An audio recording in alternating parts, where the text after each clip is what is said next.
그 유대인 정신과 의사 빅터 프랭클이라는 사람이 있었는데요. 그 2차 세계대전 당시에 오스트리아 빈에서 활동했던 이게 젊은 의사였습니다.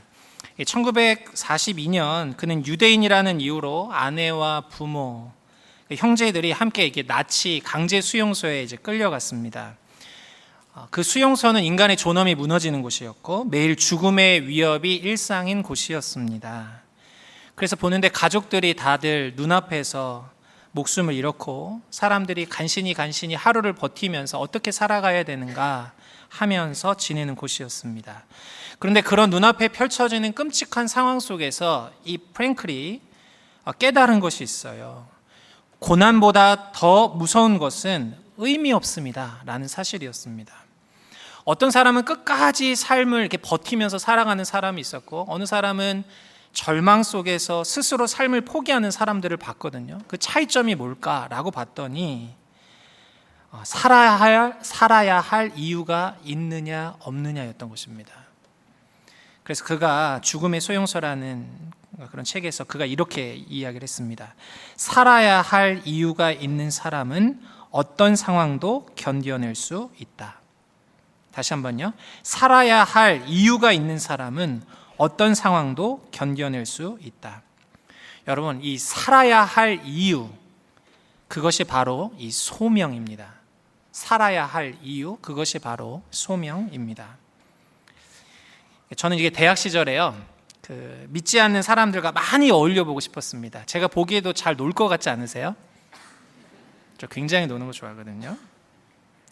모태신앙이었던 저는, 어려서부터 이제 신앙생활을 쭉 했던 저는 좀 믿지 않는 사람들과 함께 어울리면서 그러한 그 믿음이 없는 사람들을 잘 알면 하나님을 잘 소개할 수 있지 않을까라는 생각을 가졌습니다. 그래서 믿지 않는 사람들이랑 잘 어울리려고 했고, 그래서 어떻게 하면 좋을까 하다 보니까 이 과에, 제가 속했던 학부과에 민중가요 소모임이 있었어요. 그래서 제가 노래도 좋아하고 하니까 뭔지 모르고 이거 노래 부른다니까 한번 갔죠. 그래서 소모임에 들어갔습니다. 함께 기타 치고 노래를 배우고 노래를 부르고, 그리고 난데 그 모임의 끝은 항상 이렇게 식사와 술자리 이렇게 마무리가 되는, 그래서 이렇게 사람들이 이렇게 시간을 보내는구나. 그래서 그 자리에 가서 이렇게 보면서 사람들을 이렇게 관찰했습니다. 그러면서 제가 발견한 두 가지 사실이 있었는데, 첫 번째는 뭐냐면 사람들이 삶의 방향이 없다는 것이었습니다. 이야기를 나누다 보면 돈 많이 벌어서 행복한 삶을 사는 게 이분들의 삶의 이유였어요. 그런데 여러분, 돈을 많이 벌 수 있느냐? 사실 다 그런 것도 아니었고, 또 돈을 버는 직장이나 이렇게 선배들이 와서 얘기를 보니까 그래도 행복하지 않고 결국 삶이 이리저리 흔들리는 삶을 봤거든요. 참 삶의 방향이 없구나, 이게 흔들리는 삶을 사는구나, 이것을 느꼈고요. 두 번째 본 것은 사람들 한 사람 한 사람에 있는 깊은 외로움이었습니다. 연애를 해도 외로워하더라고요. 남자친구가 있어도 여자친구가 있어도 외로워하더라고요. 이곳에 계신 분들, 난 안 외로울 것 같은데 하시는데, 제가 보는 장면은 그랬어요. 이야기를 나누면서 그 마음 속에 있는 그 빈자리가 있는 그런 고독과 외로움을 봤습니다. 저는 그 빈자리가 하나님만이 채우실 수 있는 하나님의 자리라고 생각했어요. 좋은 직장, 안정된 삶, 화려한 스펙이 있어도 내가 왜 살아야 하는가 그 이유를 모르면 방황합니다. 실패와 상처, 비교와 불안이 삶의 의미를 빼앗고 우리를 흔들리게 합니다. 그것이 우리의 삶이죠. 그렇다면 여러분은 어떠세요? 삶의 의미를 가지고 계신가요? 저는 오늘 이렇게 삶의 의미를 찾고 싶은 청년들, 나 방향이 너무 흔들리는데, 나 너무 깊은 고독이 있는데, 삶의 방향을 구하고 의미를 갈구하는 청년들에게 오늘 성경이 주시는 메시지가 있어요. 오늘 그것을 여러분들과 함께 살펴보려고 합니다. 오늘 출애굽기 3장의 모세를 통해서 우리는 삶의 이유를 찾고 싶은 청년들에게 제시하는 세 가지 대안을 한번 찾아보려고 합니다. 첫 번째로요, 삶의 이유를 찾고 싶은 청년들에게 첫 번째, 하나님의 부르심을 들으라라는 것입니다. 출애굽기 3장 4절 말씀 우리 같이 한번 읽어보겠습니다. 출애굽기 3장 4절 함께 읽죠. 시작. 여호와께서 그가 보려고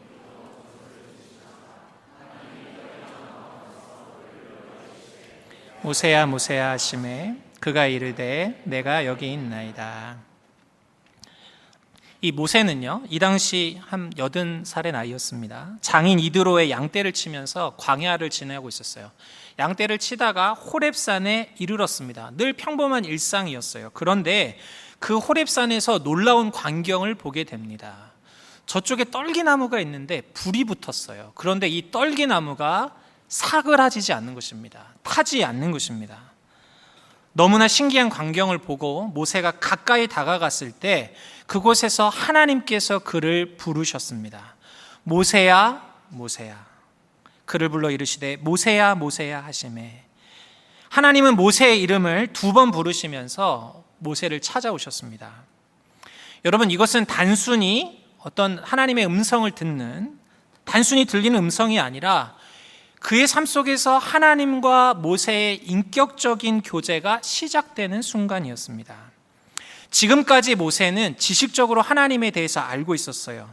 히브리인으로 태어나서 조상들의 이야기를 들으면서 자라왔죠. 그런데 오늘 이 시점부터, 이 장면부터 모세는 살아계신 하나님과 인격적인 교제를 하기 시작합니다. 자신의 이름을 아시는 하나님, 자신의 이름을 부르시는 하나님, 모세야 모세야. 그 하나님을 경험한 것입니다.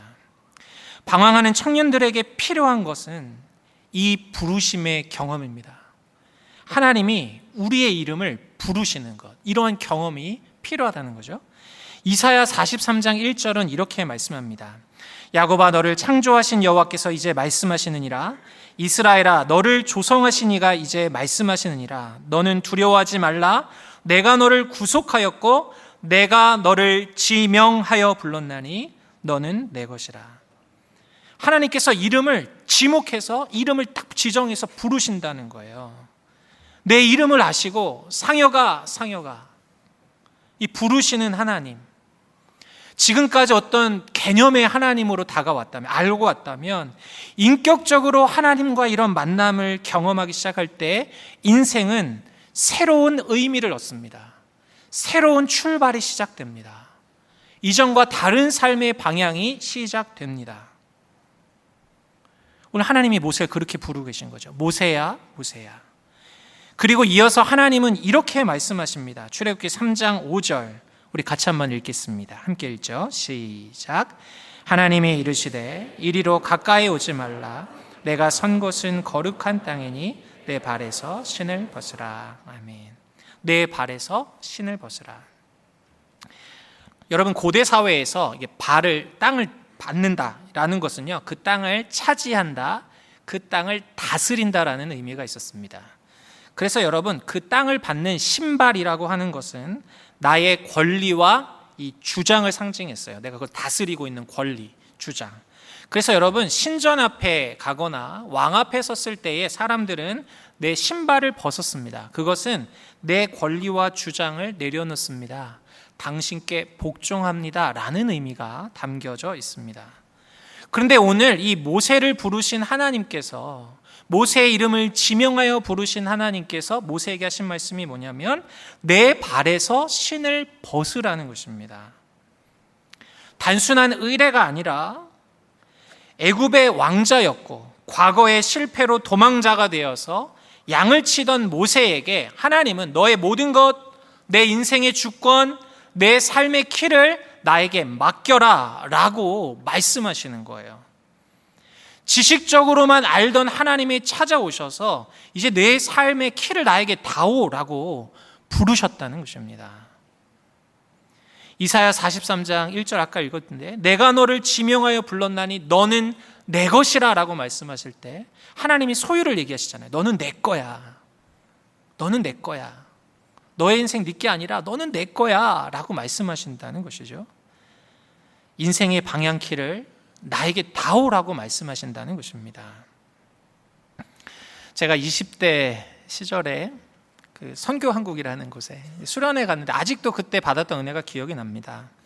강사 목사님이 저녁에 이제 딱 집회 설교하시면서 하신 얘기가, 여러분, 우리는 다 보통 우리의 인생을 다 그려놓고 다 계획을 그려놓은 다음에 그거를 내밀면서 하나님한테 하나님 사인해 주세요 라고 이야기한다는 거예요. 하나님 저는 이걸 이렇게 할 거고요, 다음은 이렇게 할 거고요, 이건 이렇게 할 거거든요. 그러니까 하나님 이렇게 해주세요 라고 내가 그림을 그리고 사인을 요구한다는 거예요. 그런데 여러분, 하나님께 내 삶을 맡긴다는 것은 백지 종이에 내 이름을 서명하고 하나님께 드린다는 거예요. 그리고 하나님이 쓰는 대로 무엇이든지 쓰든지 제 삶을 드립니다라는 것은 하나님 무엇이든지 쓰든지 그대로 하겠습니다, 이게 바로 내 삶을 맡긴다는 거였습니다. 그러면서 얘기하시다고요. 거기서 하나님이 서울이라고 쓰면 여러분 서울로 가는 거고, 부산이라고 하면 부산이라고 가는 거고, 중국 쓰면 중국으로 가는 거고, 아프리카 하면 아프리카로 가는 거고. 여기 얘기하시면서 오늘 정말 하나님 앞에 인생 맡길 사람 다 일어나라. 거의 다 일어났어요. 저도 일어났죠.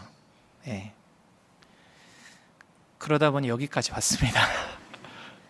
여기로 올 줄 몰랐어요. 어디로 갈지도 모르겠습니다. 사인했거든요. 이렇게. 담임 목사님도 종종 우리에게 이런 이야기를 하세요. 물철학. 일명 담임 목사님이 사용하시는 물철학이 바로 이 개념입니다.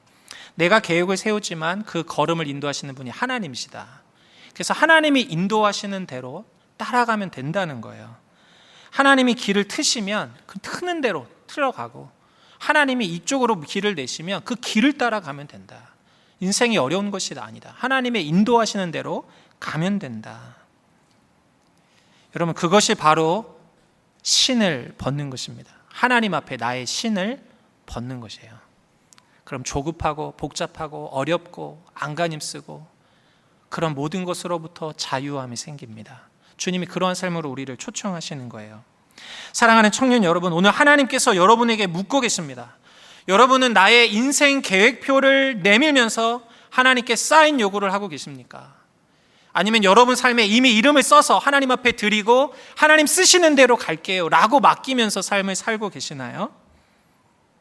오늘 하나님께서 말씀하시는 거예요. 여러분의 이름을 부르시면서 내 발의 신을 벗으라. 주님이 말씀 앞에 주님, 제 인생의 방향키를 내어드리겠습니다. 여러분 한번 주님께 맡겨보십시오. 그러면 놀라운 약속의 말씀이 있어요. 잠언 3장 5절 6절. 너는 마음을 다하여 여호와를 신뢰하고 내 명철을 의지하지 말라. 너는 범사의 그를 인정하라. 그리하면 내 길을 지도하시리라. 아멘. 이전에 내 힘으로 살았다면 이제 내 인생의 방향을 바꾸셔 인도하시는 주님을 만나는 것입니다. 새로운 삶의 자리에서 주님께서 펼쳐 보이시는 세계를 만나게 되는 거예요. 이런 하나님의 음성을 들어야 합니다. 인생의 길을 하나님께 맡기고 인도함 받는 새로운 삶이 시작되는, 바로 그 결단이 시작되는 오늘 이 시간 될 수 있기를 예수님의 이름으로 축복합니다. 두 번째, 삶의 이유를 찾는 청년들에게 두 번째 대안입니다. 작은 이유에서 큰 이유로 옮겨가라. 작은 이유에서 큰 이유로 옮겨가라. 출애굽기 3장 7절입니다. 여호와께서 이르시되 내가 애굽에 있는 내 백성의 고통을 보고 그들이 그들의 감독자로 말미암아 부르짖음을 듣고 그 근심을 알고, 3장 10절, 이제 내가 너를 바로에게 보내어 너로 내 백성 이스라엘 자손을 애굽에서 인도하여 내게 하리라. 아멘. 여러분, 지금까지 모세 인생은요, 이 젊었을 때 애굽의 왕자로 있을 때는 내 열심이 내 인생의 이유였습니다. 광야에서의 그의 삶은 그저 생존이 삶의 이유였습니다. 양을 치며 살아가는 그 생존이 삶의 이유였어요. 그런데 오늘 모세를 찾아오신 하나님은 그의 삶의 이유를 완전히 바꾸셨습니다. 이제 모세의 인생은 모세가 가지고 있는 작은 이유에서 하나님의 큰 이유로 옮기셨어요. 그 이유가 무엇입니까? 하나님 말씀하시는 거죠. 내가 내 백성의 고통을 분명히 보았다. 내 백성의 부르짖음을 내가 듣고 있다. 내가 그들의 근심을 알고 있다. 하나님은 지금도 이 땅에 있는 수많은 고통받는 자들을 보고 계신 거예요. 눈물로 부르짖고 있는 자들의 소리를 듣고 계신 거예요. 수많은 사람들이 이를 어찌하면 좋습니까? 염려하고 근심하고 있는 사람들을 일일이 보시면서 그 마음을 알고 계셨던 것입니다. 그래서 하나님은 하나님의 사람을 부르시는 거예요. 그들을 그 자리에서 일으키기 위해서, 그 자리에 있는 영혼들을 다시금 회복시키기 위해서, 그곳에 있는 영혼들을 건져내시기 위해서 하나님께서 지금 모세를 보내시는 거예요. 하나님의 사람들을 보내시는 거예요. 작은 이유에서 삶을 살아가고 있는 사람들에게 큰 이유의 삶을 가지고 살아가라고 오늘 주님께서 부르고 계신 것입니다. 청년 시절의 우리의 방황은요, 비단 청년뿐만이 아니에요. 종종 자기만의 작은 이유에 갇혀 있을 때, 그래서 우리가 방황하는 경우가 많아요. 그런데 하나님의 소명은, 부르심은 우리를 더 큰 이유로 부르시는 것입니다. 사랑아, 내가 너를 사랑하고 너뿐만이 아니라 너를 통해서 또 다른 영혼을 살리고, 너를 통해서 다른 곳이, 내가 밟는 땅이 변화되는 것, 내가 그것을 위해 너를 쓰고 싶다. 네 일에 네가 함께 해주면 좋겠다. 주님 우리를 큰 이유로 부르신다는 것입니다. 얼마 전에 제가 우리 드림 사역원 하면서 여러 많은 분들을 만나고 있어요. 정말 세상에 다양한 분들, 다양한 사역, 다양한 곳에 이렇게 활동하고 계신 분들을 정말 많이 만나고 있습니다. 그때 만난 한 장애인 시절 이제 센터장님의 이야기예요. 이분이 이게 지금도 젊으신데 정말 20대 이렇게 젊었을 때에 인생 사는 게 너무 힘들어서 호주로 이제 도피 생활을 갔다는 거예요. 생활 다 정리하고 아예 모르겠다 하고 있는 돈 다 털어가지고 호주로 가셨대요. 호주에서 가서 생활을 하다가 놀라운 만남을 가진 거죠. 미모의 한 여인을 만나셨대요. 전 국가대표 수영 선수였다고 합니다. 그리고 이게 기독교 이런 그 훈련하는 곳에서 그분을, 자매님을 만나게 됐는데 교제하다가 이제 결혼을 하게 된 거예요. 결혼까지. 그러면서 여러분 놀라운 게요, 이렇게 좀 데이트하니까 믿음도 열려요. 예. 하면서 믿음이 회복되고 삶이 회복되고 그러셔서 이제 둘이 이야기를 하다가 우리의 인생을 이제 앞으로 어떻게 살까 이야기를 하다가 수영도 하고 기도하고 하다 보니까 우리 앞으로 우리 가진 재능을 가지고 장애인들이 정말 수영을 할 수 있도록 돕는 삶을 살자. 두 분이 그곳에 그런 꿈을 나눴대요. 그래서 이분들이 한국에 오셔서 하신 일이 뭐냐면 엔들리스 웨이브라고 하는 기계 장치가 있대요. 파도를 계속 만들어주는.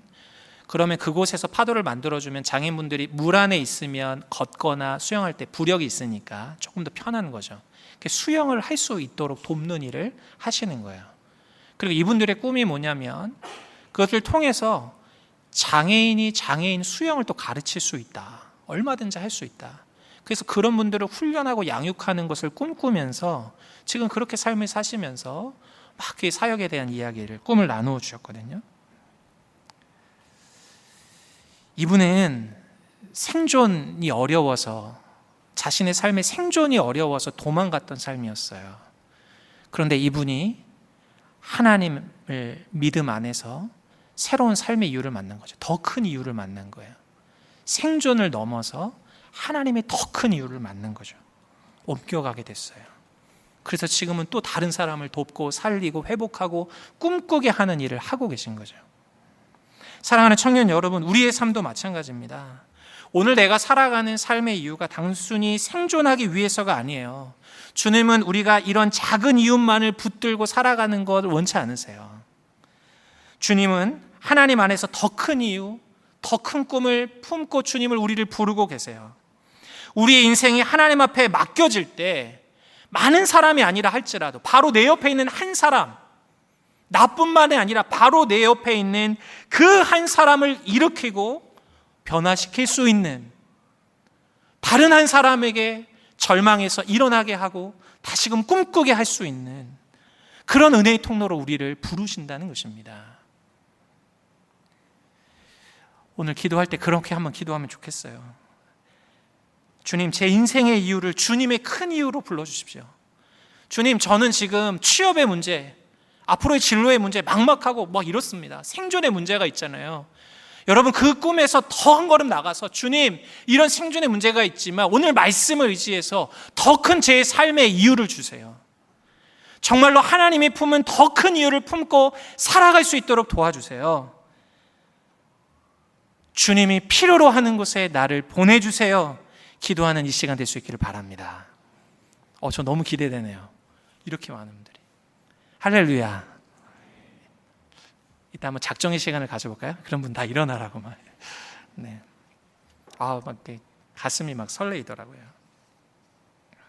세 번째, 삶의 이유를 찾고 싶은 청년들에게 세 번째 대안입니다.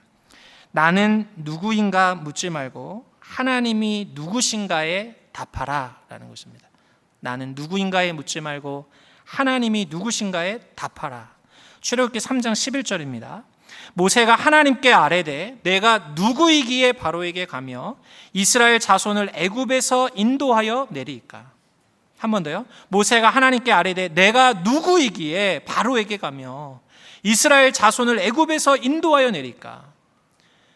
여러분, 지금 모세는 굉장히 신비로운 광경을 보고 있어요. 떨기나무에 불이 붙어서 타지 않는 아주 놀라운 신비스러운 장면을 보고 있습니다.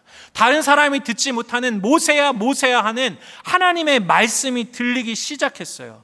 그런데 이러한 놀랍게 찾아오시는 하나님 앞에서도 이 부르심 앞에 주저하고 있는 것이에요. 하나님, 제가 누구이기에 가겠습니까? 어떻게 그런 일을 하겠습니까? 내 과거를 보니, 내 능력을 보니, 내 형편을 보니 할 수 없다라고 생각한 거예요. 내가 누구이기에. 그런 모세에게 하나님이 말씀하십니다. 3장 12절, 하나님께서 이르시되 내가 반드시 너와 함께 있으리라. 내가 그 백성을 애굽에서 인도하여 낸 후에 너희가 이 산에서 하나님을 섬기리니 이것이 내가 너를 보낸 증거니라. 내가 반드시 너와 함께 있으리라. 하나님이 함께 하신다는 거예요. 되게 하신다는 거예요. 여러분, 이 부르심의 근거, 소명의 근거는 내가 누구냐가 아니에요. 하나님이 큰 이유로 옮기실 때 내가 어떠한가, 그것이 초점이 아니에요. 나와 함께 하시는 하나님이 누구시냐, 이것이 키라는 거예요. 이것이 관건이라는 것입니다. 많은 청년들이 삶의 현실 앞에서 이런 고민해요. 나는 할 수 있을까? 내 약함 때문에 내가 쓰임받을 수 있을까? 내가 이거 좀 해봤는데 안 됐는데, 전에 이렇게 해봤는데 여전히 어려웠는데, 내가 이런 과거를 가졌는데 난 이게 될까? 난 이런 것들을 가지지 못했는데 이래도 할 수 있을까? 내가 가진 것에 집중하면서 나를 주목해요. 그런데 오늘 주님 말씀하신 거예요. 그래서 내가 누구이기에 하고 있는 우리에게 너 자신에게 집중하지 마라. 내가 너와 함께 한다. 나를 좀 받아오. 하나님을 좀 받아오. 나를 받아오. 라고 말씀하신다는 거예요. 제가 몇 년 전에 한번 좀 나누었던 이야기인데요. 저희 어머니가, 제가 어릴 적부터, 제가 애기였을 때부터 저희 어머니가 저를 위해 기도하신 제목이 있어요. 하나님, 우리 상혁이가 5대양 6대주를 누비면서 복음을 전하는 사람 되게 주세요. 저희 어머니가 항상 기도했어요. 제가 목사가 되겠다고 어렸을 적에 하니까 엄마가 그럼 내가 널 위해 기도해 주겠다 하면서 힘들어요, 여러분. 기도할 때마다 우리 상혁이가 5대양 6대주를 다니면서 세계에 복음을 전하는 사람 되게 해주세요 기도하시는 거예요. 저는 어머니의 그 기도를 들으면서 생각했습니다. 우리 엄마 너무 욕심이 과한 거 아니야? 이렇게 생각했어요. 아니, 그냥 복음을 있는 곳에서 전하면 되지. 우리 엄마 너무 이런 영광 이러면서 속으로 기도해, 아멘 이러면서 했어요. 그것뿐만 아니라 저는 아버님이 좀 일찍 돌아가셨거든요. 제가 3살 때. 그래서 어머니가 누나와 저를 어렵게 키웠어요. 단칸방에서 엄마와 둘이 이렇게 지내며 삶을 살았는데 저는 어머니 그 기도가 불가능해 보였습니다. 내 형편은 이런데 어떻게 그러냐. 그렇게 살아왔어요. 그러다가 제가 몇 년 전에 이 어머니의 기도가 응답됐다라는 것을 깨닫게 된 사건이 있었어요. 제가 그 예배 문 앞에서 이제 1부, 2부, 3부 중에 이제 앞에서 안내하면서 인사를 하는 거예요. 안녕하세요. 안녕하세요. 인사하고 있는데 어떤 성도님이 와서 얘기하시는 거예요. 목사님 안녕하세요. 저 미국에서 왔어요. 목사님 새벽 예배 때 설교 잘 들었습니다. 예, 감사합니다. 그 다음 주인가요? 안녕하세요, 목사님. 정상영 목사. 네. 저희 호주에서 왔어요. 목사님들 설교 들으면서 은혜 받고 있습니다.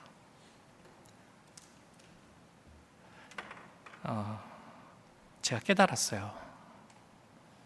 하나님이 어머니의 기도를 응답해 주셨구나.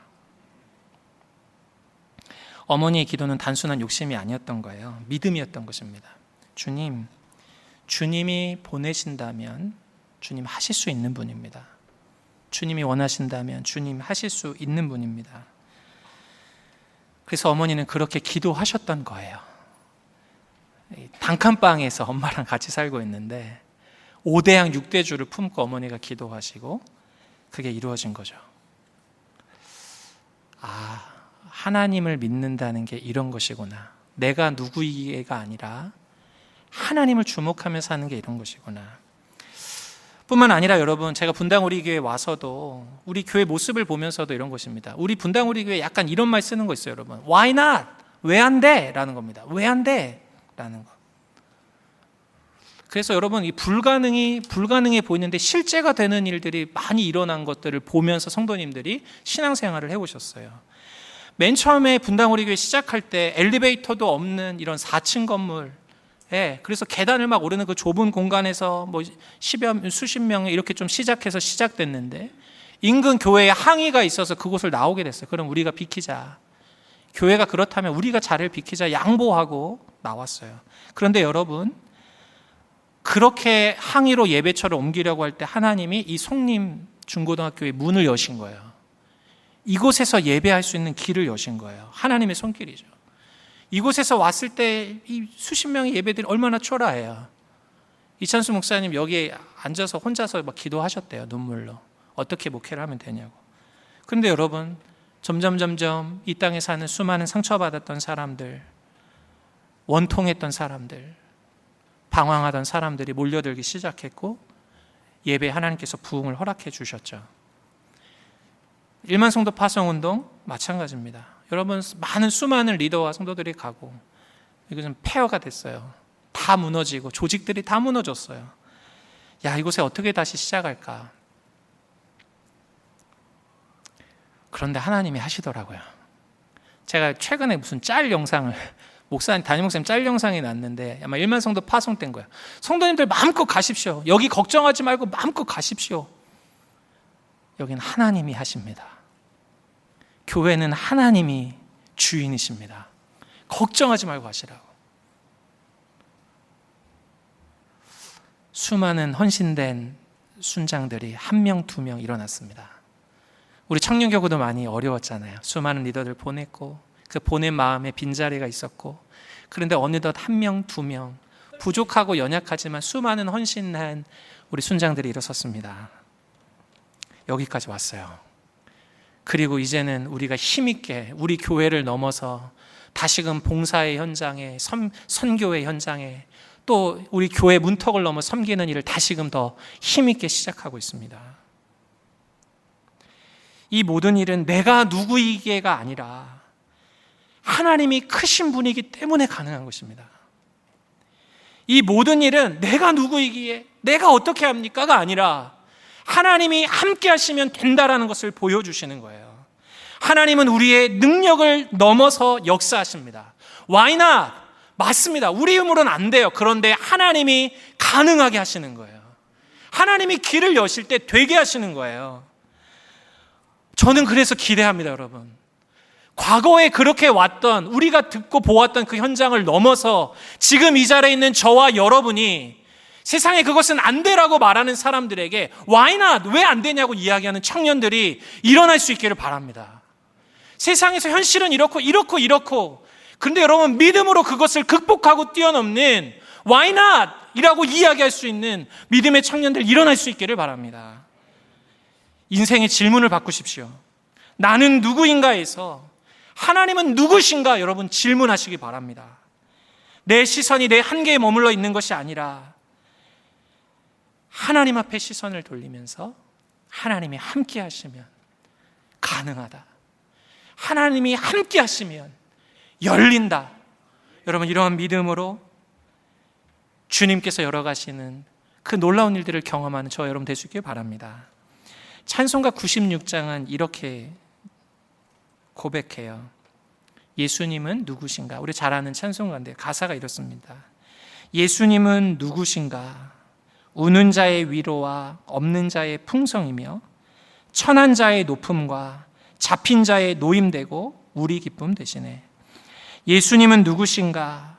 약한 자의 강함과 눈먼 자의 빛이시며 병든 자의 고침과 죽은 자의 부활되고 우리 생명 되시네. 여러분 울고 계시나요? 위로 되신 주님 보십시오. 여러분 내가 뭐가 없다 내 삶의 결핍이 보이시나요? 풍성이신 예수님을 보십시오. 난 너무 천하다고 생각하시나요? 천한 자를 높이시는 예수님을 보십시오. 내가 잡혀있고 사방이 막힌 것 같으신가요? 풀어 자유케 하시는, 진리로 우리를 자유케 하시는 예수님을 보십시오. 내가 약하다고 생각하시나요? 약한 자를 강하게 들어쓰시는 주님을 보십시오. 내가 어디로 가야 되는지 앞이 보이지 않고 계신가요? 눈먼 자의 빛이신 예수 그리스도를 보십시오. 병들어서 고통하고 있습니까? 마음의 병, 육신의 병 때문에 고통받고 있나요? 우리를 고치시는 주님을 보십시오. 죽은 자 같은 삶을 살고 죽음의 두려움 속에 있는 분 계신가요? 죽음의 권세를 이기신 부활의 예수 그리스도를 보십시오. 주님을 보라는 거예요. 주님을. 여호수아 1장 9절은 말씀합니다. 내가 내게 명령한 것이 아니냐? 강하고 담대하라. 두려워하지 말며 놀라지 말라. 내가 어디로 가든지 내 하나님 여호와가 너와 함께 하느니라. 아멘. 사랑하는 청년 여러분, 소명의 힘은 내가 아니라 하나님께 있습니다. 이 믿음으로 하나님께 내 삶을 내어드리십시오. 하나님께서 세우시고 하나님의 큰 이유로 여러분들 사용하실 것입니다. 제가 오늘 끝으로 이 출애굽기 3장을 묵상하던 중에 새롭게 본 내용이 있어요. 출애굽기 3장은 모세에게 매우 특별한 사건이면서 새로운 출발의 시간이었습니다. 하나님의 음성을 들었고요. 신비한 광경을 봤고요. 하나님과 인격적으로 만나는 특별한 시간, 카이로스의 순간이었어요. 그런데 여러분, 우리가 주목할 건, 제가 이번에 보게 된 건, 이 성경은 이 특별한 시간만을 기록하고 있는 것이 아니라 출애굽기 1장, 2장의 내용을 기록하고 있어요. 이 시간이 있기 전 모세의 삶을 세밀하게 기록하고 계세요. 그가 갈대 상자에 띄워졌던 순간, 바로의 궁궐에서 자랐던 시간, 동족을 돕다 실패해서 광야로 도망쳤던 시간, 허무하게 양을 치며 세월을 보냈던 시간. 여러분, 이 시간은 모세는 하나님 인식하지 못했던 시간이에요. 그런데 하나님은 이 기록을 통해서 무엇을 말씀하세요? 계속 보고 있었다는 거예요. 모세의 그 시작부터 하나님은 늘 함께하고 계시고, 모세는 인지하지 못했지만 하나님은 바라보고 계시고 살피고 계시고 그의 삶을 이끌어가고 계셨다는 것입니다. 그리고 창세기 3장은 그 오랜 하나님의 준비된 시간 속에서 나타나게 된, 드러나게 된 섭리의 순간이었다는 것이요. 그래서 사랑하는 청년 여러분, 낙심하지 마시기 바랍니다. 나는 하나님의 음성 이런 거 못 들었는데, 여러분 이런 것이 아니라요. 괜찮아요. 어떤 신비로운 경험 없어도 괜찮습니다. 그렇다고 절망하지 마세요. 우리 날마다 말씀을 붙드는 것입니다. 그리고 기도의 자리에서 하나님께 기도하는 거예요.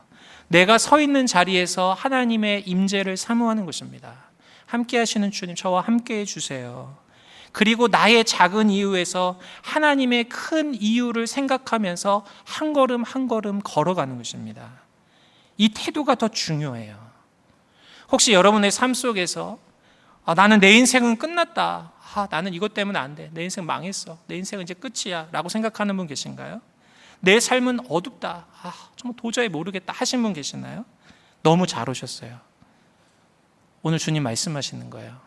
이름을 지명하여 부르실 거예요. 너 인생 끝나지 않았다. 너의 삶의 불꽃 사그라지지 않는다. 내가 너와 함께한다.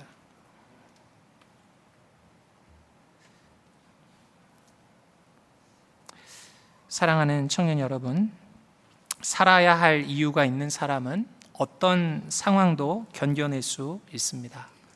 그 살아야 할 이유, 그것이 바로 하나님께서 우리에게 주신 소명입니다. 콜링입니다. 하나님의 이 소명을 사모하십시오. 주님 제게 말씀해 주십시오. 하나님 저를 인도해 주십시오. 제 삶을 내어 맡겨 드립니다. 이 소명을 붙들고 끝까지 달려갈 수 있는 저와 여러분 될 수 있기를 바랍니다. 오늘 추석이잖아요. 이제 추석 명절인데 즐거운 마음으로 이렇게 가시는 청년들도 있지만 제 마음 한켠에 가정의 어려움과 마음의 짐을 안고 있는 청년들도 있을 것입니다. 이번 추석 이런 시간을 보낼 때에 하나님의 부르심을 들을 수 있는 시간 될 수 있길 바라요. 나를 그 가정에 보내신, 지금은 안 보이지만 주님, 그 이유를 들을 수 있길 바랍니다. 그리고 작은 이유가 아니라 하나님의 큰 이유로, 혼자가 아니라 하나님과 함께하는 그런 명절을 보내실 수 있기를 예수님의 이름으로 축복합니다.